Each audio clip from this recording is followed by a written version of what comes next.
So hello welcome guys, welcome to एफजेन academy. अपन advance का पेपर डिस्कस कर रहे थे, फिजिक्स का पेपर 1। तो अपन ने अभी तक कितना कर लिया था? अभी अपन ने फर्स्ट 2 सेक्शंस लास्ट वीडियो में अपन ने डिस्कस कर लिए थे, जिनमें एक्चुअली 10 क्वेश्चंस थे। पहले 4 क्वेश्चंस और फिर 6 क्वेश्चन। तो यहाँ पे अभी आगे अपन क्या करेंगे, इसका थर्ड पार्ट है वो सॉल्व करेंगे। तो थर्ड पार्ट के अंदर क्वेश्चन नंबर 11। तो पहले क्वेश्चन पढ़ते हैं, क्वेश्चन नंबर 11। तो क्वेश्चन नंबर 11 क्या बोल रहा है कि a horizontal force F is applied at the center of mass of a cylindrical object of mass m and radius r, perpendicular the axis as shown in the figure. The coefficient of friction between the object and the ground is mu, and the center of the mass object has a acceleration a. The acceleration due to the gravity is g. Find the object's roll. Given that the objects roll without slipping, which of the following statement is correct? तो अभी अपन को यहाँ पे क्या given है, ये वो है, यहाँ पे फ्रिक्शन है F लग रहा है, इस ब्लॉक पे यहाँ पे फोर्स लग रहा है F, और ये विदाउट यहाँ पे स्लिपिंग नहीं है। फ्रिक्शन कोफिशिएंट क्या है, म्यू। तो अभी इसमें अपन को क्या 4 ऑप्शन दिए हुए हैं मल्टीपल। तो अभी अपन को पहले तो क्या दिया हुआ है कि for the same F the value of the does not depend on whether cylinder is. हाँ, तो अभी अपन को यहाँ पे पहला ऑप्शन में तो ये पहले अपन क्या निकालते हैं, इसका एक्सेलरेशन से रिगार्डिंग ऑप्शन है ना। तो एक्सेलरेशन निकालने के लिए सबसे पहले अपन क्या करेंगे, यहाँ पे अपनी क्या इक्वेशन बनाएंगे। सो ये देखना, कैपिटल F यहाँ पे पीछे लग रहा है स्मॉल f। अब ये किसके इक्वल टू होगा, ये अगर अपन हॉरिजॉन्टल डायरेक्शन में देखें तो इधर फोर्स लग रहा है ये और इधर लग रहा है ये, तो क्या हो जाएगा ये F minus f equal to m a equation.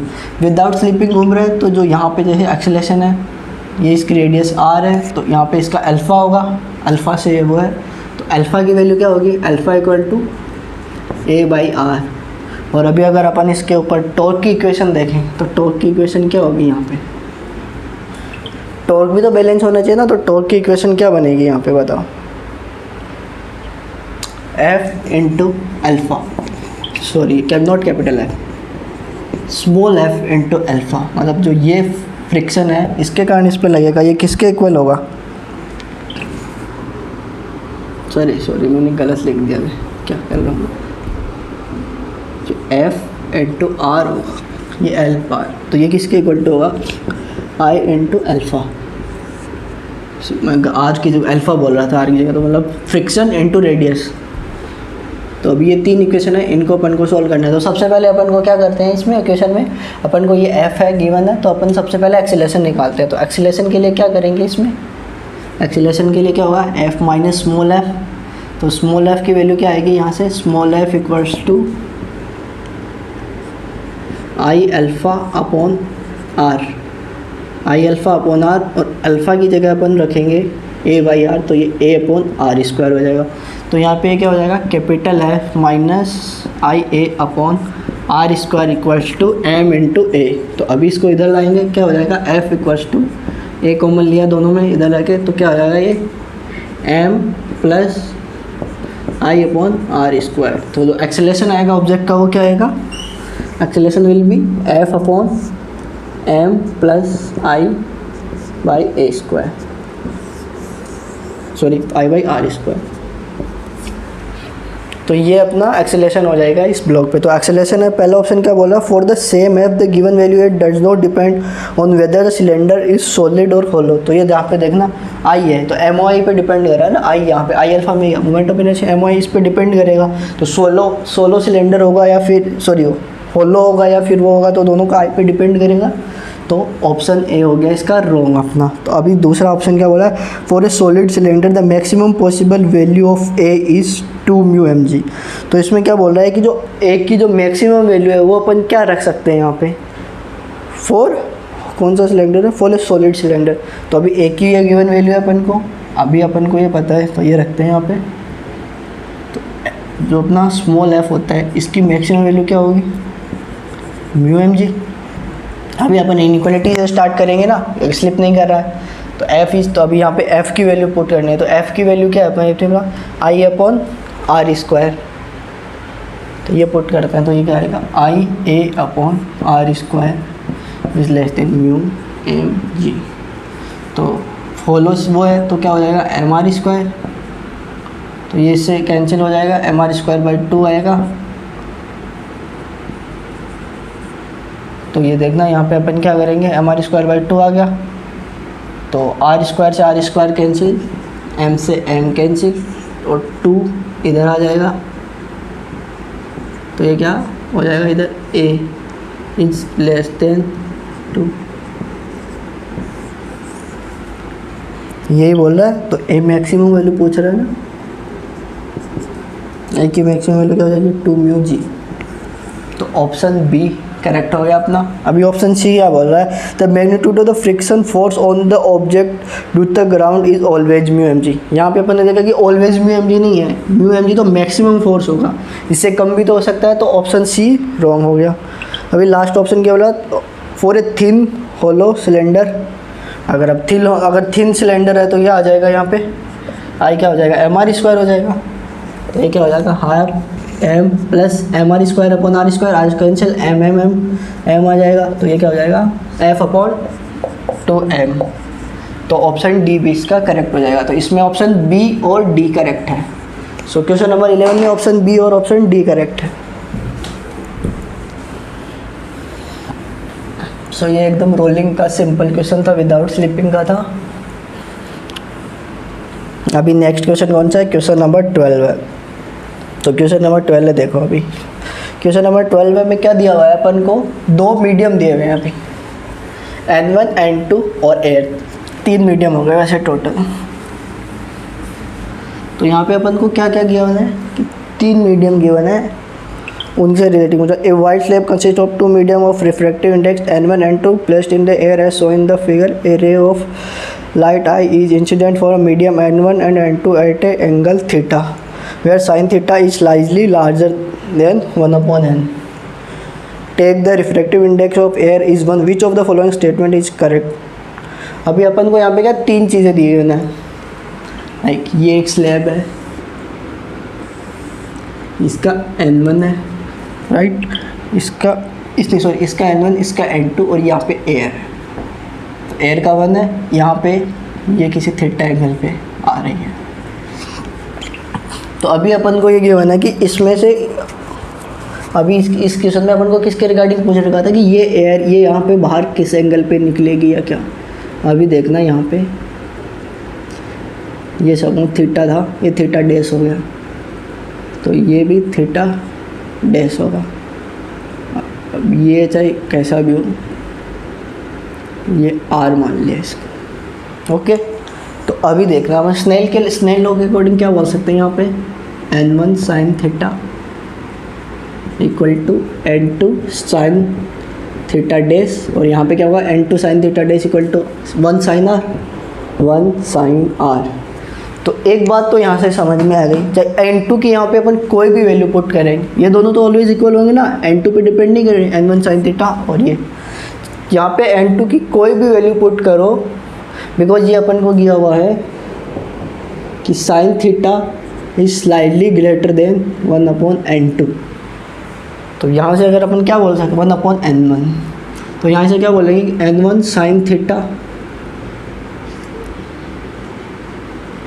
यहाँ पे 1 आ गया, तो ये इसके अकॉर्डिंग तो ये आएगा ना कि साइन आर 1 से बड़ा हो, तो वो होगा तो यहाँ पे क्या TIR हो जाएगा, बिकॉज ये अपन को गिवन है sine theta is slightly greater than 1/N1, तो theta is greater than theta C. Critical angle से ज़्यादा अगर ये थीटा है तो अपन चाहे N2 की यहाँ पे कोई भी वैल्यू पुट करें, यहाँ पे ये देख रहा है N2 पे डिपेंड नहीं कर रहा ना, θ2 चाहे कुछ भी हो, चाहे N2 की कोई भी वैल्यू, कभी भी ये रे एयर में नहीं जाएगी, वो N2 पे डिपेंड करेगा। अगर N2 N1 से ज़्यादा है या कम है, अगर N2 ज़्यादा कम होगा तो ये यहाँ पे TIR हो जाएगा, ज़्यादा है तो उस पर मतलब इन दोनों पे डिपेंड करेगा कि चाहे यहाँ से रिफ्लेक्ट हो या यहाँ से रिफ्लेक्ट हो, इन दोनों से। अगर इसको वैसे पूरा सॉल्व करके देखेंगे तो इसका बहुत बड़ा सॉल्यूशन, बट इसको अपन सीधा बस इस या तो यहाँ से बता सकते थे, या अगर सीधा भी देख के बताओ ये यहाँ से दूर जाएगा, अगर इसके बाद में यहाँ से जाएगा तो अगर ये इससे पहले ही बड़ा है तो फिर ये तो और बड़ा होगा ना। तो इफ़ दिस अगर पास भी आता तो भी ये यहाँ से जाता तो ये यहीं से हो जाता।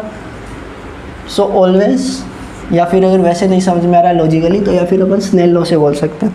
तो अब देखना इसके ऑप्शंस क्या बोल रहे हैं। The light enters into the air and no, so option A तो ऑलवेज रॉन्ग होगा, चाहे N1 N2 कुछ भी हो, कि कभी भी एयर में तो जाएगी नहीं।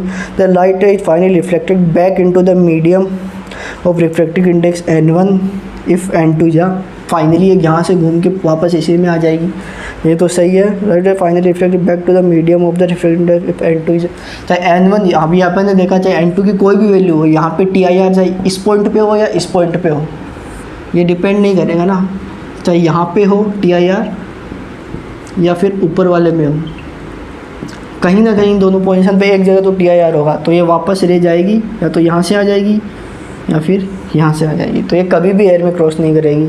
तो 1 2 सेम हो गए, और 3 भी वो है कि N1 ये भी एयर हो जाती, तो ये तो यहाँ से सीधा ही पता लग सकता है कि ये दोनों, अगर ये एयर है और ये थीटा ज़्यादा है तो यहाँ पे TIR ऑब्वियसली होगा। अगर यहाँ पे TIR नहीं होगा तो बाद में ये आ जाएगा कि sine theta is greater than 1 sine R, जो पॉसिबल नहीं है। सो यहाँ पे क्या हो जाएगा, टोटल रिफ्लेक्शन हो जाएगा। तो ये क्वेश्चन अच्छा था, बट यहाँ से अगर दिखते हो, अगर ये दोनों जगह अगर स्नेल लॉ एक साथ लगाते हो तो आप सीधा बता सकते हो क्या होगा यहाँ पे सीधा। तो अभी move to the next question. So what is the next question? Next question is question number 13. So what is question number 13 is all about motion. So what is given, इसमें ये अपन को ऐसा कुछ गिवन है। तो क्या बोल रहा है ये? तो ये बोल रहा है कि a mass of point M2 is at point L, M, sorry L, minus L, H, where L equals to 10, H equal to 1. The particles for a constant acceleration of 10 meter per second along the positive x-axis. Its angular momentum and torque respectively. यानी अपन को यहाँ पे क्या angular momentum, torque, इन सब के बारे में अपन को गिवन है, और अपन को ये गिवन है कि K equal to I cap cross J cap, जो कि एक कॉमन नॉलेज है जो ऑब्वियसली सबको पता होगा अगर आप JEE का एग्ज़ाम देने जा रहे हो, तो ऑब्वियस है बात। तो अभी अपन इसमें देखते हैं, अपन को क्या दिया हुआ है कि स्टार्टिंग में इस पॉइंट ये बोल रखा है कि ये 0.2 किलोग्राम का मास था, ये यहाँ से चला था इस डायरेक्शन में। तो L माइनस L को H है, L की वैल्यू है 10, H की वैल्यू है 1, और क्या गिवन है अपन को, और t इक्वल टू 0 पे यहाँ था ये, और इसका स्टार्टिंग में एक्सेलरेशन ये क्या है, इसका स्टार्टिंग में एक्सेलरेशन अपन को गिवन है कितना है, 10 मीटर पर second square on X direction. तो A is 10 I cap. Velocity अपन को स्टार्टिंग में कुछ नहीं गिवन है, वो अपन को फाइंड आउट करनी है। तो ये बोल रहा है पार्टिकल्स, अभी देखते हैं फर्स्ट ऑप्शन क्या बोल रहा है, particle arrives eight point L, -H, L, -H होगा यहाँ पे।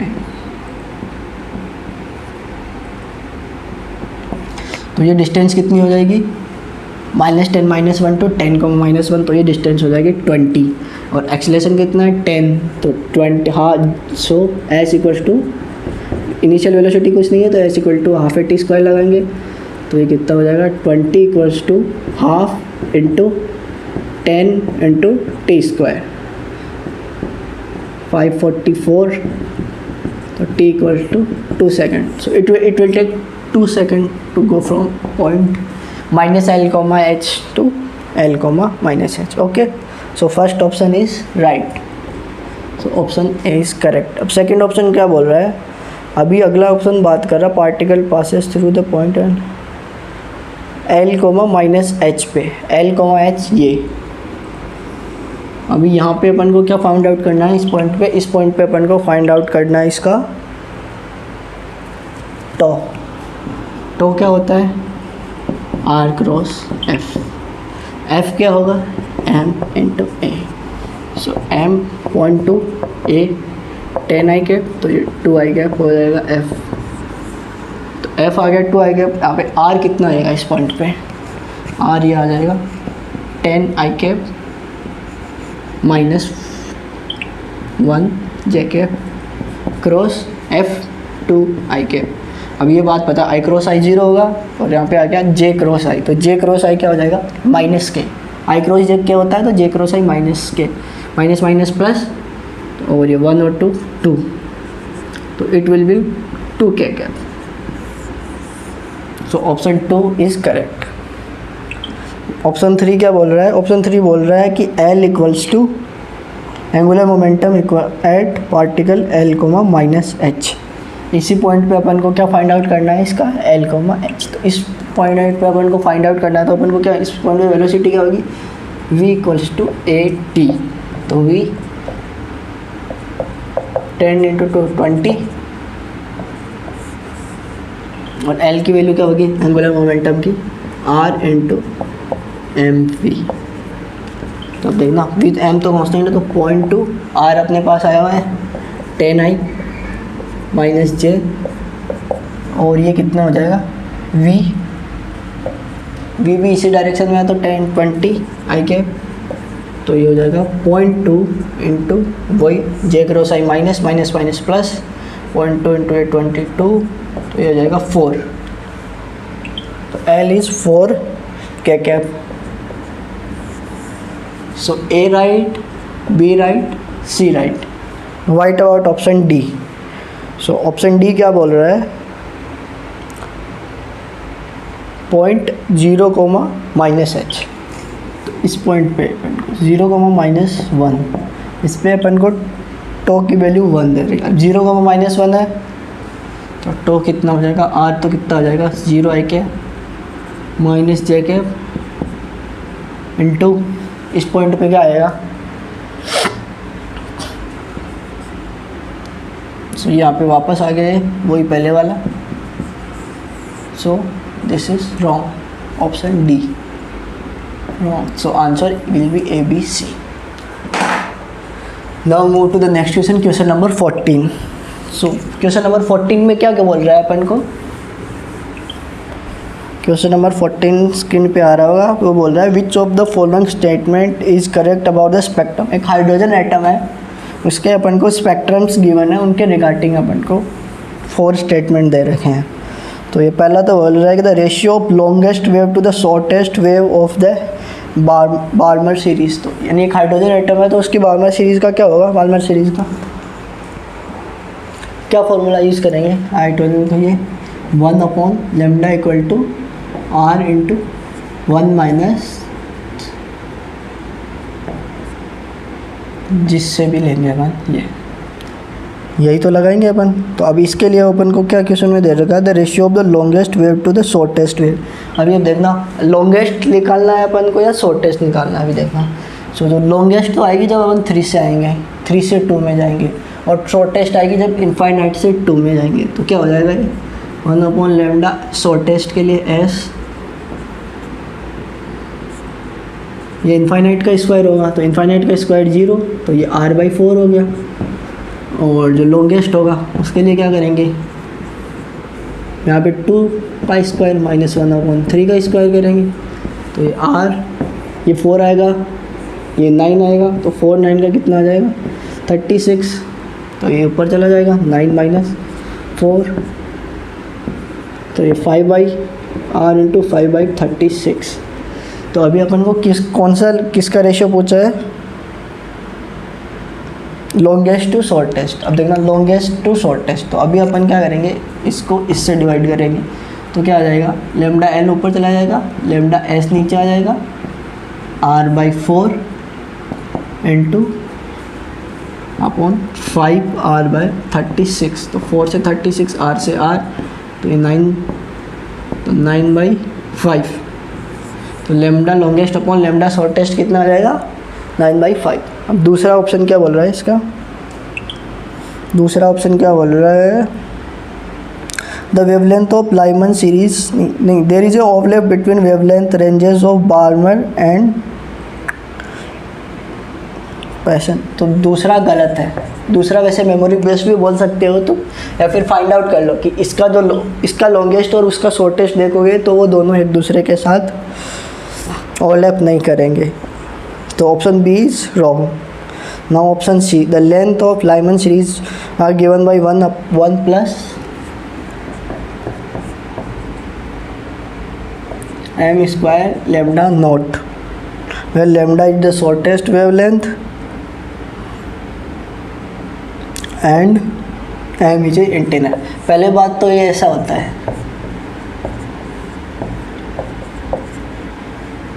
और दूसरा ये जब भी अपन ऐसे बनाते हैं लाइमन सीरीज, तो इसके लिए ये होता है कि m is very greater than 1। Question में अगर आप इस कंडीशन को भी देख लेते तो ये ऑप्शन अभी रॉन्ग हो जाता है, बिकॉज यहाँ पे m की वैल्यू होती है वो ऑलवेज ग्रेटर देन 1 होनी चाहिए, यानी ग्रेटर देन 1, बट यहाँ पे क्या गिवन था, m is integer, so m is integer doesn't tell that m will be the greater than 1 और एक बिग वैल्यू होगा। अभी लास्ट ऑप्शन अच्छा एक और रह गया इसका, the wavelength ranges of the Lyman and Barmer series do not overlap. Yes, this is correct, because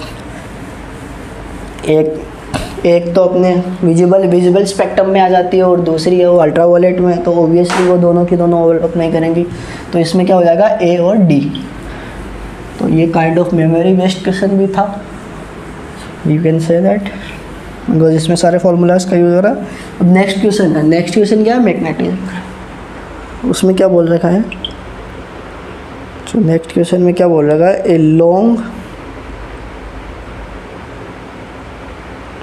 A long straight wire carries a current I equal to 2 ampere. A semicircular conductor rod is placed beside it on two conducting parallel rails of negligible resistance. Both the rails are parallel to the wire. The rod and the rails lies in the same horizontal plane as shown in the figure. Two ends of the semicircular rod are distant at 1 and 4 of the wire. At time t equal to 0, the rod start moving on the rails with a speed of 3 meter per second. अभी अपन को यहाँ पे find out क्या करना है, फिर क्या किया, उसी के आगे एक रजिस्टर और कैपेसिटर लगा दिया, आर एंड सी और 1.4 m and 5 microfarad are connected in the series between the rail at the time equal to 0, C naught is uncharged, which of the following statement are correct. अभी अपन को क्या करना है, ये डायग्राम दिया मैंने, लाइक ये एक वायर है जिससे करंट आई पास हो रही है, फिर इससे 1 सेंटीमीटर दूर एक सेमी सर्कल की बना है,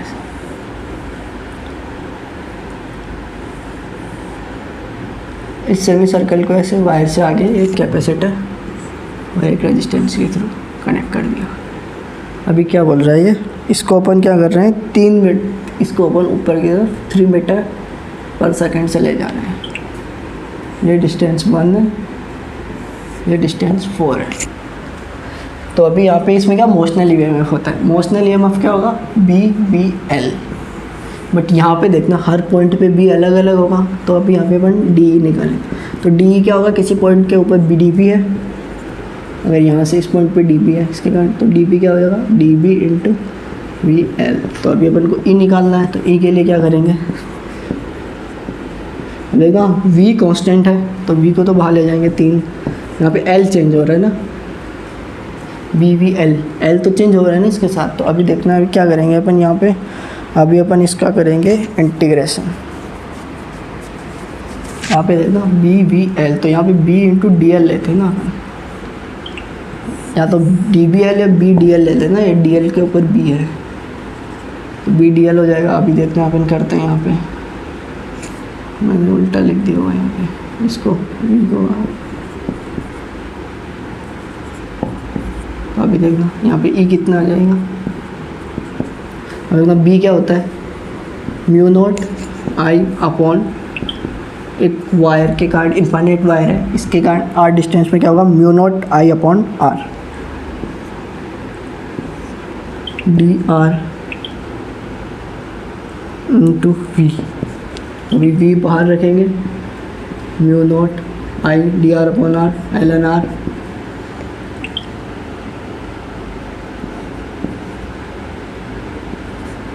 बस 1 to 4, 1 की वैल्यू हो जाएगी 0, 4 की हो जाएगी, तो क्या रहेगा यहाँ पे, mu naught I into V upon 2 pi into ln 4। अब कुछ नहीं है, बस इसको कैलकुलेट करना है। अगर आप इसको वैल्यू को कैलकुलेट करोगे तो लाइक म्यू नॉट की वैल्यू क्या आती है, 4 pi into 10 to the power minus का 7 इंटू V की वैल्यू हो गई 3, करंट कितना अपन को गिवन है 2, so this upon 2 pi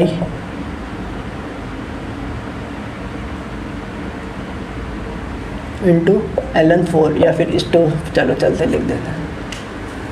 अब इसको अगर तुम कैलकुलेट करोगे तो ये कितना आएगा, 24 इंटू 7, नहीं वो यहाँ से ये कैंसिल हो जाएगा, 2 आ जाएगा,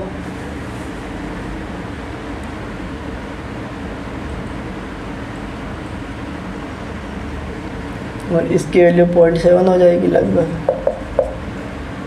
तो ये आ जाएगा 26, 24 या करेक्ट 0.7 इंटू 2 ln2 का 2 इधर ले, हाँ सही है, आ जाए ये आएगा। अब यहाँ से अपन क्या फाइंड आउट कर सकते हैं, ये ई आ गया बिकॉज यहाँ पे इस log 2 की वैल्यू ln2 की वैल्यू रखनी थी अपन को, ln4 था तो ln4 की वैल्यू 1.4 होती है या फिर ln2 ऐसे। तो यहाँ पे r दे रहा है अपन को, ई गिवन है। तो अभी अपन को क्या पूछ रहा है इसमें, maximum current through the resistance r। अब मैक्सिमम करंट पूछा है अपन को, मैक्सिमम करंट पूछा है तो क्या होगा कि उस टाइम पे होगी जब कैपेसिटर शॉर्ट सर्किट होगा। कैपेसिटर शॉर्ट सर्किट होगा तो ये 1.4 ओम है, तो ये 24 इंटू 7 अपॉन 1.4 ओम। इसको सोल्व करेंगे अपन, वो ln2 कट जाएगा लगभग, तो बाद में 240 120 12 1.2, हाँ सही है बिकॉज ये हो गया 1.2, ये 5 आ गया, इसको इससे कैंसिल करेंगे 20 into 4 120, 120 into 10 to the power -8 है, इसी को 1.2 इंटू 10 टू द पावर -6 लिख देंगे अपन। तो ऑप्शन ए करेक्ट हो जाएगा यहाँ पे। ऑप्शन बी क्या बोल रहा है, ऑप्शन बी तो गलत हो गया। अब ऑप्शन सी और डी में maximum charge on the capacitor, charge क्या होगा Q इक्वल टू CV। तो अभी अपन के पास वेल टेस्ट तो ये आ गया। अभी सी की वैल्यू अपन को कितना की होना 5, तो इसको अपन 5 से और कर देंगे, तो 525 120 इंटू 7, और 120 इंटू 7 कितना हो जाएगा 1.2 इंटू 7, तो ये 7 और 8.4, तो ये 8.4 120 तो 2 कम है, तो 8.4 इंटू 10 टू द पावर -6 या फिर 8.4 माइक्रोफेरेड या इंटू और 6 और वो microfarad 1.8 to the power -6 microfarad है, तो इसको या फिर -12 लिख देंगे। तो ये ऑप्शन में कौन सा सही हो जाएगा, ऑप्शन सी सही हो जाएगा, सी है ना, हाँ। तो ऑप्शन ए और सी करें। तो ये क्वेश्चन नंबर 13 हो गया। Now move to the next question, question number 13 का आएगा, ये 14 हो गया, 15 हो गया sorry. Now move to the question number 16। तो क्वेश्चन नंबर 16 का के बारे में है।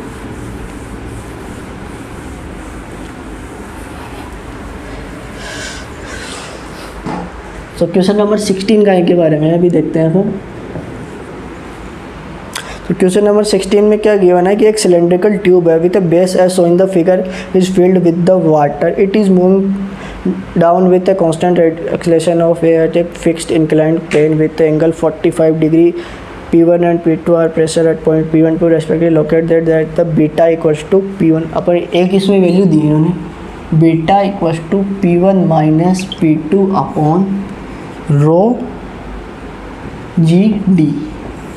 तो अभी अपन को इस बीटा के बारे में 4 ऑप्शन गिवन है। रो इसका वो डेंसिटी है, D डायमीटर है ट्यूब का, एंड एंगल थीटा 45 डिग्री। अभी अपन को ये गिवन है डायग्राम।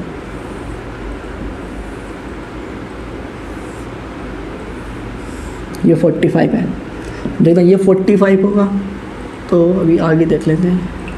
ये इस टाइप एक्सेलेरेशन से आ रहा है, ये यहाँ तक भरा हुआ है। अब ये बात तो पता है ना कि जब ऐसे भरा रहता है तो ये ऐसे उठ कर रहता है कुछ तरह से। अगर इधर एक्सेलेरेशन से चल रहा है तो इसके अपोजिट साइड में पानी उठा हुआ रहेगा। ये अपन को डायमीटर D गिवन है, इसने ये दे रखा है, ये पोजीशन 2 है, ये पोजीशन 1 है। तो अभी वो P1 माइनस P2 पे जाना है। नीचे की तरफ ग्रेविटेशन G बता रखा है इसने, वो तो क्या कुछ भी नहीं गिवन है, एंगल 45 है। तो अभी अपन को 1 पे निकालना। तो पहले 1 पे आने के लिए इसको 3 मानते हैं, इसको अपन ने 3 लिया। तो पहले इस पॉइंट से इस पे आना पड़ेगा, फिर नीचे आना पड़ेगा।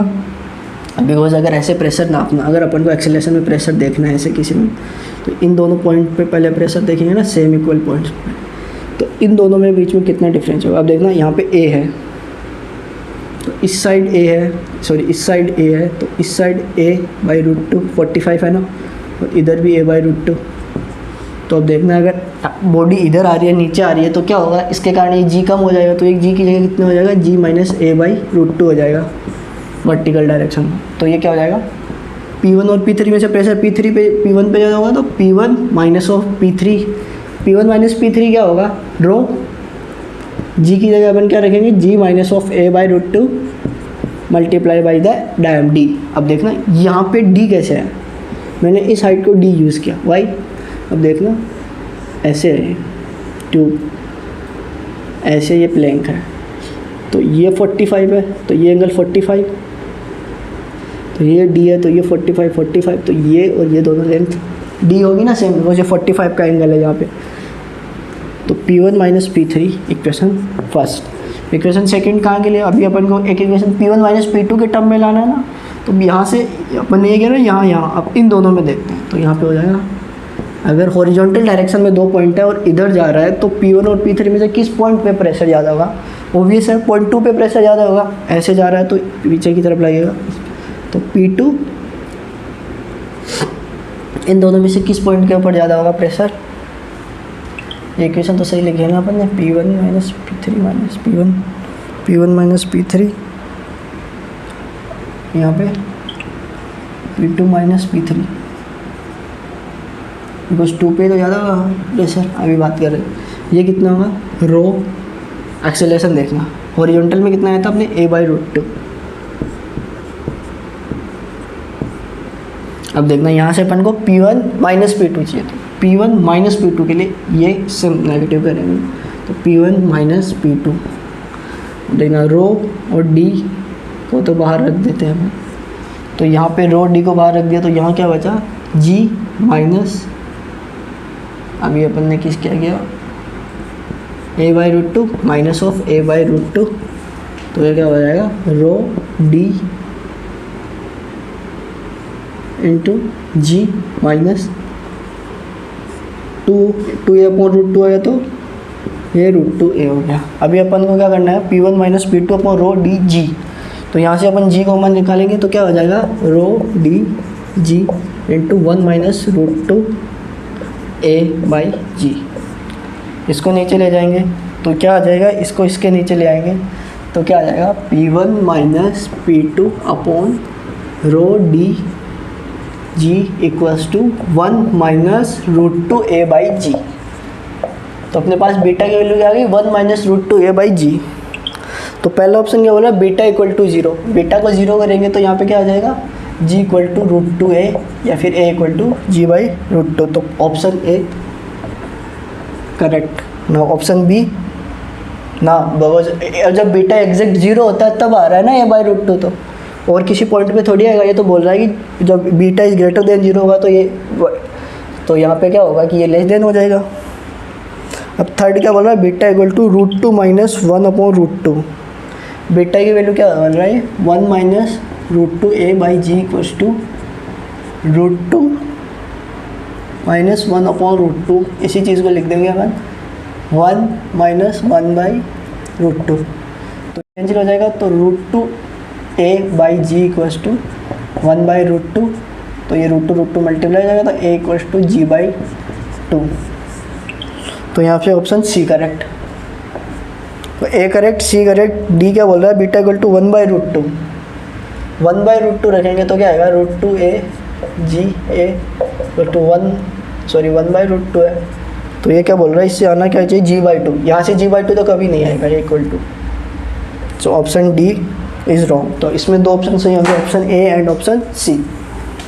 सो यहाँ पे अपने मल्टीपल चॉइस क्वेश्चन खत्म। अब आगे क्वेश्चन नंबर 17, 18, 19 जो लास्ट 3 क्वेश्चन है या फिर 4th सेक्शन है पेपर फर्स्ट का, वो तीनों के तीनों क्वेश्चन क्या है, वो इंटीजर चॉइस क्वेश्चन है। तो मल्टीपल का अपने यहीं तक था, ये 6 क्वेश्चन मल्टीपल के थे। अभी नेक्स्ट 3 क्वेश्चन और इंटीजर टाइप। अभी इंटीजर टाइप क्वेश्चन में क्या है, इंटीजर टाइप क्वेश्चन नंबर 17 कहाँ रह गया, ये रहा। तो यहाँ ये इंटीजर में वो था 40 ऑब्वियस है। तो यहाँ पे क्या क्वेश्चन 17 है, तो इस क्वेश्चन 17 में कहीं की बात कर रहे हैं अपन, ये alpha particle of mass 4 AMU and A singly charge sulphur of mass by 32 AMU are initiated, they are accelerated through a potential V and allowed to pass through a region of the uniform magnetic field with normal to the velocity of the particle within this region the alpha particle and the sulfur ion moves in the circular orbit of radii a and r है। तो यहाँ पे 2 particle है, first alpha particle है, दूसरा sulphur ion. इसकी radius कितनी हो जाएगी, अल्फा पार्टिकल की आर ए है और सल्फर पार्टिकल्स की आर एस है। तो अपन को क्या करना है, यहाँ पे R S upon R A found करना है कि इन दोनों की रेडियस में क्या होगा। अभी देखना, अभी अपन रेडियस की बात करते हैं, तो रेडियस क्या होती है, R equal to M V upon Q B. अभी अपन को देखना, अपन को इन दोनों का मास पता है कितना तो होता है इनका मास, इसका 4 AMU होता है, इसका 32 गिवन भी है बट पता भी रहता है तो जनरल। इसी चीज़ को अपन क्या रख सकते हैं अभी √2, अभी जब भी होता है उसको क्या लिखते हैं अपन, बिकॉज चार्ज का तो अपने कोई काम नहीं है ना यहाँ पे, तो √2 ये इसको लिख सकते हैं अपन। तो यहाँ से क्या हो जाएगा, इसी को अंदर ले लेंगे तो 2mv/q⁵.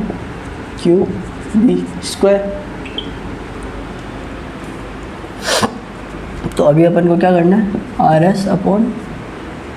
RS क्या निकालना, RS/R अल्फ़ा।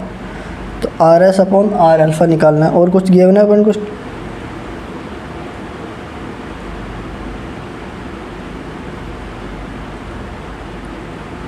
तो ये किस रीजन से पास हो रही है, initially they are accelerated through a potential V and allowed to pass into a region of uniform magnetic field which is normal to velocities of light. तो एक यूनिफॉर्म मैग्नेटिक फील्ड के थ्रू पास हो रहे हैं ये दोनों, alpha particles और sulphur particle, ये दोनों के दोनों एक उसके थ्रू पास हो रहे हैं। तो यहाँ पे अपन को क्या पता है, अपन को क्या क्या गिवन है इन पे, तो अल्फ़ा पार्टिकल पे तो चार्ज कितना होता है, और एक सिंगल ही चार्ज सल्फर आयन, अल्फ़ा पे 2 है और इस पे 1 है। तो और क्या गिवन है अपन को, इनका मासेज गिवन है 32.2, और तो कुछ गिवन है नहीं। तो RS/R से अपन QV से देख लेंगे तो कितना आ जाएगा इनका कितना आ जाएगा, √2 qmv/qb करेंगे, फिर यहाँ से Q कैंसिल कर दिया। यहाँ पे अपन वो भी तो बोल सकते हैं कि इन दोनों का जो पोटेंशियल एनर्जी है K, वो क्या होगी, Q/V होगी। इनकी पोटेंशियल एनर्जी Q/V हो जाएगी, ये sorry kinetic energy, potential energy क्यों बोल रहा हूँ इसको। तो यहाँ पे ये KQV हो जाएगी, तो ये क्या आ जाएगा 2m/m³b², तो 2m/b, तो √2 तो कहना m/b, तो ये कितना हो जाएगा, b तो कांस्टेंट है, तो m/q, तो RS/R अल्फ़ा कितना हो जाएगा, RS तो सल्फर 32, 1/2 आएगा उसका डिफरेंस, चार्ज 32 है, इसका कितना मास 4 है, चार्ज 2 है, ऊपर आ जाएगा। तो कितना आ जाएगा ये, बिकॉज ये तो सारे कैंसिल हो गए ना, mv ये qv हो गया, v तो दोनों पे कांस्टेंट है, 2 कॉमन है, b कॉमन है, तो ये यही तो आ गया ना, √m is proportional to √m/q। तो जो रेडियस होती है वो √m/q के प्रोपोर्शनल हो गई ना, बिकॉज दोनों सेम उससे जा रहे हैं ना वोल्टेज से, तो कोई प्रॉब्लम नहीं है। के को रख दिया हमने √2, इसी को तो ये यहाँ से मैंने लिखा है, यहाँ से लिखा मैंने इसको कि बस एम वी इक्वल टू क्या होता है √2m/k लिखता है ना इसको। तो यहाँ पे के क्या हो जाएगी, अपन ने क्यू बोल दिया था बस। तो ये कितना आ जाएगा, 32 से 4 कटेगा, 8 × 16, तो √16 कितना हो जाएगा 4। तो RS/R अल्फ़ा विल बी 4। तो इस इंटीजर टाइप का आंसर क्या था 4। अभी आगे 2 क्वेश्चन और। सो ये इजी क्वेश्चन था, लाइक 1 मिनट 1.5 मिनट लास्ट। अगर आप एग्जाम में करोगे तो 1.5 मिनट में हो जाएगा, बिकॉज √2 क्यों अभी सीधा अगर क्वेश्चन पढ़ा 1 मिनट लगा, चलो 2 मिनट मान लो, इससे ज़्यादा नहीं लगना चाहिए इस क्वेश्चन में। इससे ज़्यादा इसमें टाइम लगा रहे हो तो फिर खतरा है टाइम मैनेजमेंट का पेपर ख़त्म करने में। तो अभी आगे के 2 क्वेश्चन देखते हैं। Question number 18। क्वेश्चन नंबर 18 क्या बोलता है, क्वेश्चन नंबर 18 बोलता है सेंटर ऑफ मास के बारे में। A rod of mass m and a length a is free to rotate on a horizontal plane. एक रोड दिया हुआ है, एक वो दिया हुआ, उसको घूम सकते हैं दोनों with a fix vertical axis passing through the point of a thin disk of mass m and radius a/4 is pivoted at the road with its center at a disk a/4 from the free end so that it can rotate freely about its axis, then remain horizontally during the motion. An outside stationary observer finds the rod rotating within the angular velocity of omega and disk rotating about its vertical axis with the angular velocity of 4 omega. The total angular momentum of the system at the point P is ma² into ω/48 into n। अपन को क्या दिया हुआ है कि इस पूरे system का ओमेगा वो है m इंटू ma² ω/48। तो अपन को इस n की वैल्यू, अपन को गिवन क्या है यहाँ पे ये है, यहाँ से एक रोड है ए लेंथ की A/4, यहाँ पे एक डिस्क है ऐसे पिवोटेड है। इस डिस्क अब ये पूरा ओमेगा से घूम रहा है सिस्टम, और ये खुद किससे घूम रहा है 4 ओमेगा से। ओके, हम देखना ये ओमेगा से घूम रहा है तो ये A/4 है, तो ये कितनी हो जाएगी 3A/4, तो ये 3A/4 हो जाएगी यहाँ से। तो अब देखना एक तो ये रोड हो गई, इसका घूम रहा है, एक ये डिस्क अपने सेंटर ऑफ मास से घूम रही है, प्लस इसका जो सेंटर ऑफ मास है वो भी रोटेट कर रहा है, तो इसका सेंटर ऑफ मास किस स्पीड से रोटेट करेगा एल, यहाँ से इससे निकालेंगे ओमेगा आर से। ओमेगा कितनी इसकी ये है, तो इसके सेंटर ऑफ मास की डिस्क है, इसका सेंटर ऑफ मास है वो किससे घूम रहा है 3A/4 इंटू ओमेगा से घूम रहा है। तो ये तो डिस्क का सेंटर ऑफ मास घूम गया, और डिस्क क्या से घूम रही है 4 ओमेगा से घूम रही है, और ये रोड किससे ओमेगा से घूम रही है। तो अभी अपन को इस पूरे रोड का L निकालना है, तो L निकालेंगे, L ही तो निकालना है ना पूरा एंगुलर मोमेंटम, तो L निकालेंगे। तो रोड घूम रही है अगर एक पॉइंट से पिवोटेड है, तो इसका क्या होता है ma²3, ये कितना होता है इसका ma²/3 I think, ma²/3 into ये ओमेगा। तो ये तो किसका आ जाएगा रोड का। अभी अपन बात करते हैं डिस्क की। अब डिस्क का एक तो आएगा इसके सेंटर ऑफ मास का, प्लस डिस्क का आएगा अपने एक्सिस पे घूमने का, प्लस ये यहाँ से सेंटर ऑफ मास से दूर है वो, तो ये कितना आ जाएगा इसके कारण m, मास दोनों का m ही है ना, हाँ m ही है, तो m इंटू उसकी m v आ रहा था ना, तो m v कितना हो जाएगा 3A/4 इंटू v कितना है, ये तो r हो जाएगा, v कितना हो जाएगा 3A/4 इंटू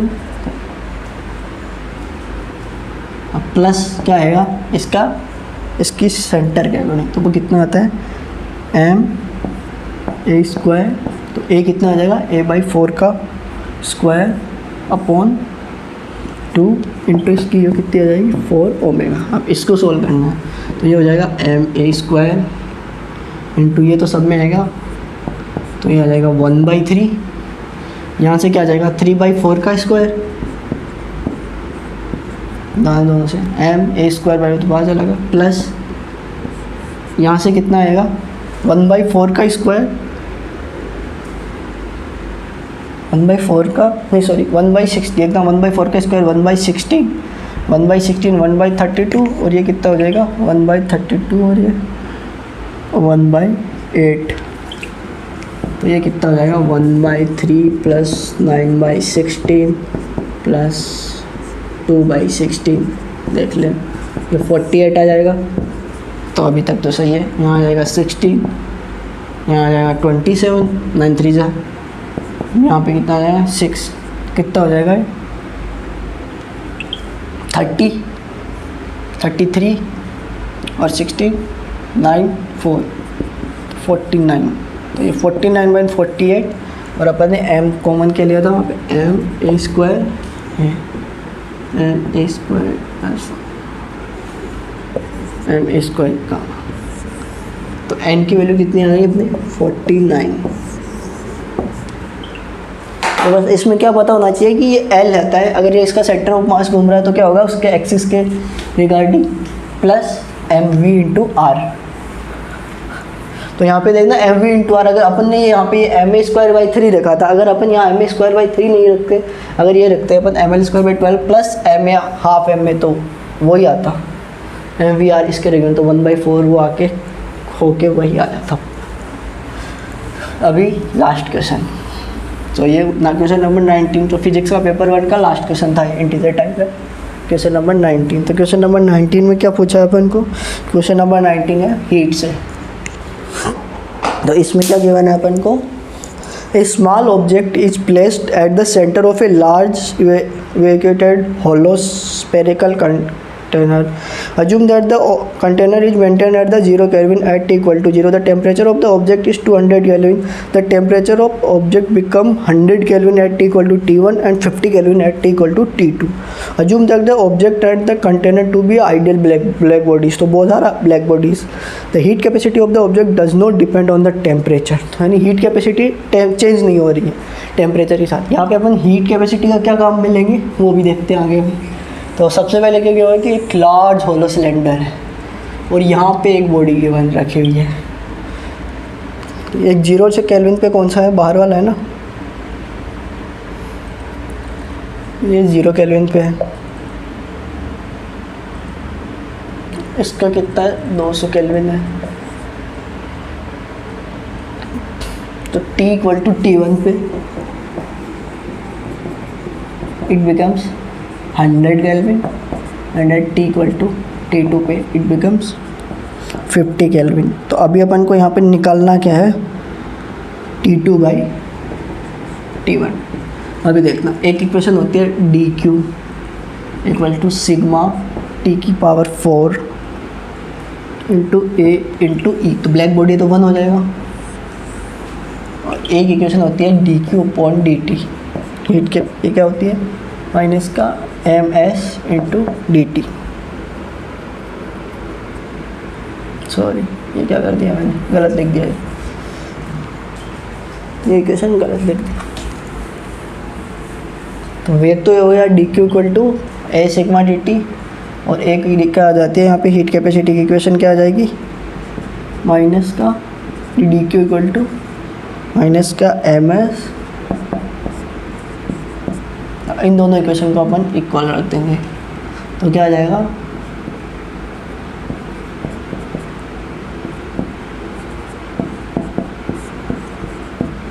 अब यहाँ पे तुम देखा होगा कि ये माइनस क्यों लिया, बिकॉज टेम्परेचर बॉडी का क्या हो रहा है, 200 केल्विन था, फिर 100 जा रहा है, फिर 50 जा रहा है. तो क्या हो रहा है, बॉडी का टेम्परेचर कम हो रहा है ना. तो अभी देखना यहाँ से अपन क्या करेंगे, यहाँ से अपन करेंगे ये सारों को तो इधर ले जाएंगे. तो ये आ जाएगा sigma A upon M S minus का into D T equals to, इसको एक कांस्टेंट मान लिया, कुछ भी लाइक के मान लिया, तो क्या आएगा के डी टी माइनस का के डी टी, या फिर इसको वैसे लिख दे capital D T into T to the power. अभी देखना अपन को टेम्परेचर का ही तो निकालना है. तो अब देखना पहले तो कहाँ से जा रहा है, ये पहले तो जा रहा था 200 से. अभी देखना 2 है ना, T1 और 0 से T1. तो 0 से T1 में तो कहाँ गया ये, 200 से 100. तो T की पावर 4 का क्या हो जाएगा, 1 अपॉन माइनस का 3 इंटू T की पावर 3. अब देखना T की पावर -3 है, उसको उधर भेज दो, कोई मतलब नहीं है, बिकॉज कॉन्स्टेंट है ना, अपन को तो इससे मतलब है. अभी वैल्यू नहीं रखते हैं अपन, इसकी रख लेते हैं, चलो रख देते हैं. तो ये 3 तो उसमें भी आएगा इंटीग्रेशन. तो ये आ जाएगा T1 इक्वल्स टू के बाई 3 इंटू टी की माइनस की. ये अपन ने निकाल लिया यहाँ से इसको T1 से T2 तक मान लिया. ये हो गया, अगर T1 से T2 तक जा रहा है तो ये इसका फंडामेंटल हो गया. तो अभी दोनों में सेम आएगा. तो अभी अपन को फाइंड आउट क्या करना है, T2 upon T1 find out करना है. ये टेम्परेचर है, ये टाइम है. तो T2 अपॉन T1. देखो T2 कौन सा टाइम था, जब वो 100 या 0 से वो चला गया 50 केल्विन.